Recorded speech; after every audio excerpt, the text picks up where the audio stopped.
시편 57편 1절로 11절 말씀 함께 봉독합니다. 하나님이여 내게 은혜를 베푸소서. 내게 은혜를 베푸소서. 내 영혼이 주께로 피하되 주의 날개 그늘 아래에서 이 재앙들이 지나가기까지 피하리이다. 내가 지존하신 하나님께 부르짖으리여 곧 나를 위하여 모든 것을 이루시는 하나님께로다. 그가 하늘에서 보내사 나를 삼키려는 자의 비방에서 나를 구원하실지라.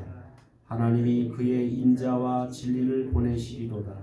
내 영혼이 사자들 가운데에서 살며 내가 불사르는 자들 중에 누웠으니 곧 사람의 아들들 중에라.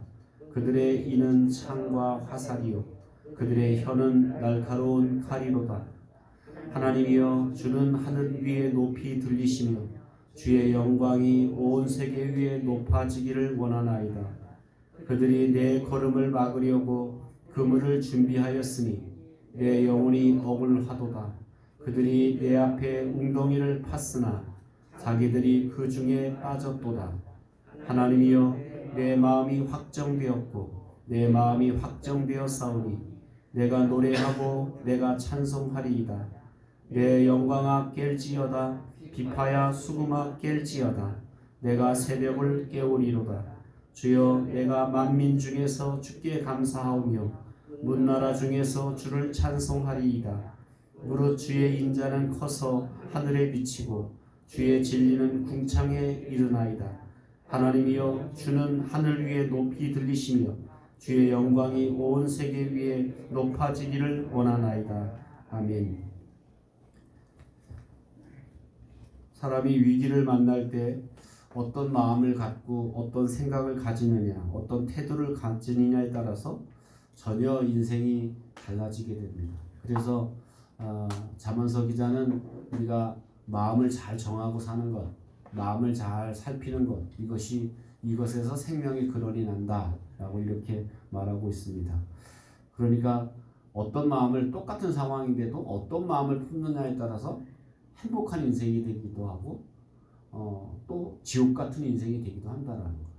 그래서 어떤 마음을 품고 우리가 사느냐 이런 것은 굉장히 중요한 것입니다. 그런데 어떤 마음을 품는 건 누가 할 수 있는 겁니까? 그건 내가 결정할 수 있는 거예요. 내가 이런 마음 품고 살아야지. 이렇게 내가 마음을 정하는 것. 그러니까 하나님 마음 정해주세요가 아니라 하나님은 네가 마음을 정해라. 너가 마음을 정해야 너가 생명의 근원에 살 수 있다 라고 이렇게 말씀하고 있다는 거예요. 그러니까 하나님이 우리에게 자유의지를 주셨기 때문에 마음을 내가 정하는 것, 어떤 마음을 정하느냐. 여러분 어떤 일을 할 때도 똑같은 일을 하는데도 어떤 사람은 즐거운 마음으로 일을 하는 사람이 있는가 하면 어떤 사람은 툴툴대면서 불평불만을 가지고 일할 수도 있다라는 거예요. 그러니까 어떤 마음을 가지고 일하느냐, 어떤 생각을 갖느냐는 굉장히 중요한데 특별히 위기를 만났을 때, 고난을 만났을 때 어떤 생각을 갖느냐는 굉장히 중요하다라는 겁니다. 이 본시편은 오늘 제목에 부제가 뭐로 붙어 있냐면 다윗이 사울왕을 피해서 엔게디 동굴에 숨었을 때, 그러니까 사울왕이 이제 사방에서 다윗을 잡아 죽이려고 하니까 다윗은 피해서 그 엔게디 동굴은 어디 있냐면 예루살렘에서 남쪽에 있는 아주 메마른 사막이에요. 그런데 골짜기로 이렇게 보통 사막에는 물이 없잖아요. 그런데 골짜기로 이렇게 들어가다 보면 그 골짜기에서 폭포가 쏟아질 정도로 어떻게 보면 아주 이렇게 그 물도 있고 또 그 석회암 동굴이 있기 때문에 사람을 피할 수도 있고. 그런데 문제는 거기는 완전히 포위를 당하면 어떻게 그냥 진퇴양난이에요. 그런데 어떻게 찾아냈는지 하여튼 사울왕이 이 엔게디 동굴 있는 쪽으로 병사들을 이끌고 찾아온 거예요. 이렇게 이제 어떻게 보면 꼼짝없이 다윗이 죽을 수밖에 없는 그런 상황에 있었을 때 이 찬양을 불렀다. 그러니까 이게 똑같은 상황에서 뭐 아주 마음이 편안하고 즐거운 상태에서 이런 찬양을 불렀다면 뭐 그럴 수 있지. 그렇지만 아주 정말 언제 잡혀갈지 모르고 지금 도망자 신세고 지금 사울왕은 군대를 이끌고 와서 포위하고 있는 상태. 그리고 그런 상태에서 지금 이런 찬송을 불렀다라는 그 모습을 보면 위기를 만났을 때 또 어려움을 만났을 때 다윗이 어떤 마음을 품었구나라는 것을 우리는 배울 수 있습니다. 첫 번째로 다윗은 1절 보니까 큰 고난과 위기가 찾아왔는데 낙심하지 않고 어떻게 합니까? 하나님의 은혜를 구합니다. 그러니까 제일 먼저 위기를 만났을 때 제일 먼저 다윗이 한 것 그거 뭐냐? 하나님의 은혜를 구하는 것. 하나님 나 은혜 아니면 살 수 없습니다. 하나님 은혜를 베풀어 주십시오라고 은혜 앞에 나갔다라는 겁니다. 사탄은 마귀가 하는 일은 뭐냐면 이 믿음의 사람들을 절망시키고 낙심시키고 막 마음을 급하게 만들고 화나게 만들고 이런 게 사탄이 하는 일이에요. 그래서 그런 마음이 불안해지고 마음이 절망이 되고 낙심이 오면 그러면 뭐가 커지냐면 사단이 하는 일은 뭐냐면 막 어려운 걸 너무 크게 보이게 하는 거예요. 막 죽을 것 같이 생각되게 만드는 거예요. 막 눈앞이 캄캄하게 만드는 거예요. 그러면 사람은 나오는 게 뭐냐면 낙심이 오거나 절망이 오거나 좌절이 오거나 막 불평불만을 쏟아내거나 이럴 수밖에 없다라는 거예요. 만약에 이렇게 이제 포위를 당했어요. 다윗이 이제 죽었다. 이젠 살 방법이 없다. 에이씨 하면서 막 성질을 내면서 좌절하고 절망한다면 거기 도망자 왔던 이제 동료들과 함께 우리 다 함께 자결하자. 뭐 이런 방법으로 나아갈 수도 있을 거예요. 그런데 그렇게 포위된 상태이고 이제 잠시 후면 이제 잡혀갈 수 있는 그런 상황인데도 불구하고 다윗은 하나님께 은혜를 구했다는 거예요. 그러니까 어려운 문제를 너무 부각시키지 말고 뭘 크게 여기냐면 하나님의 은혜를 크게 여겨야 된다. 하나님의 은혜 아니면 은혜 앞에서는 저 지금 포위되지만 아무것도 아니야. 이렇게 생각할 수 있어야 우리가 위기 속에서도 우리가 이렇게 좌절하고 낭망하지 않고 살 수 있다는 거예요. 여러분 몸이 어디 조금 아파도 그 몸 아픈 게 크게 부각돼 보세요. 그러면 막 금방 죽을 것 같아요. 금방 무슨 큰일이 있을 것 같아요. 그러다 보면 결국 마음이 이렇게 잘못 정해지면 그냥 뭐 며칠이고 끙끙 알 수밖에 없다는 거예요. 그런데 우리가 어떤 위기를 만나고 어떤 어려움을 만나도 그 어려움을 크게 여기지 않고 그건 사단이 하는 일이야. 그렇게 여기고 하나님의 은혜가 더 크지. 하나님 도와주십시오. 하나님 은혜를 베풀어 주십시오. 하고 은혜 앞에 나가는 그런 여러분 되시기를 주 이름으로 축원합니다. 왜냐하면 하나님이 함께 하시면 우리가 절대로 망하게 내버려 두지 않는다. 하나님 나 함께 하시지. 지금 내가 탄 배에는 하나님이 지금 함께 계시지.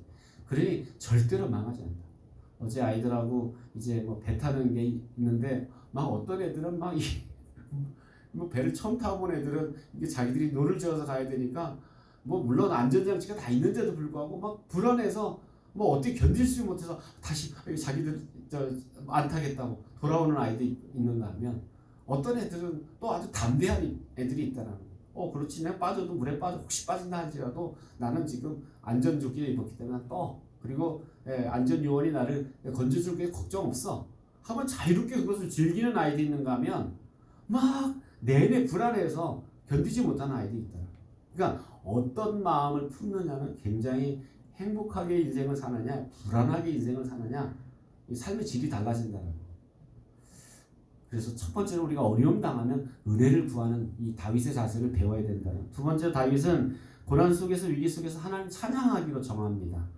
5절 7절 말씀 보면 다윗이 이제 체포될 수 있는 상황인데도 불구하고 하나님이 행하실 일들을 기대하면서 미래의 하나님이 아직 아니에요. 그런데 하나님이 행하실 거야. 하나님이 그렇게 하실 거야 라고 기대하면서 하나님을 찬양하게 됩니다. 5절 보니까 주의 영광이 온 세계 위에 높아지기를 원하나이다. 이게 여러분 체포당하는 상황에 이런 노래가 나올까요?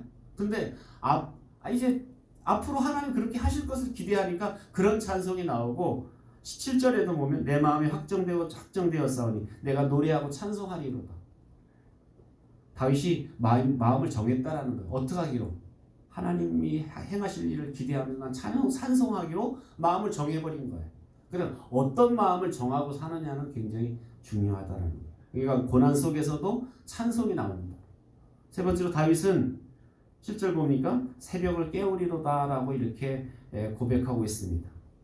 내 마음이 확정되었다. 그래서 나는 이제 새벽을 깨우겠다. 새벽을 깨운다는 말은 무슨 의미입니까? 새벽 깨운다라는 말. 새벽은 언제예요? 새벽은 이제 동이 터오는 거예요. 막 이제 동이 틀 거야. 뭐가 지나간다라는 거예요? 절망이었던 이 어둠이 지나간다는 거예요. 그래서 새벽을 깨운다는 말은 이 성경에서의 의미는 무슨 말이냐면 그냥 새벽을 기다린다는 의미가 아니라 어둠과 싸운다는 얘기예요. 내가 어둠에게 지지 않고 어둠과 싸워서 어둠을 물리치니까 새벽이 오는 거예요. 여러분 인생 가운데서 새벽이 온다라는 건 뭐냐면 이제 동터올릴 빛이 비칠 일이 생겼다라는 거예요. 하나님을 기대한다라는 얘기예요. 그러니까 우리가 인생을 살다 보면 어둠이 이렇게 몰려올 때가 있잖아요.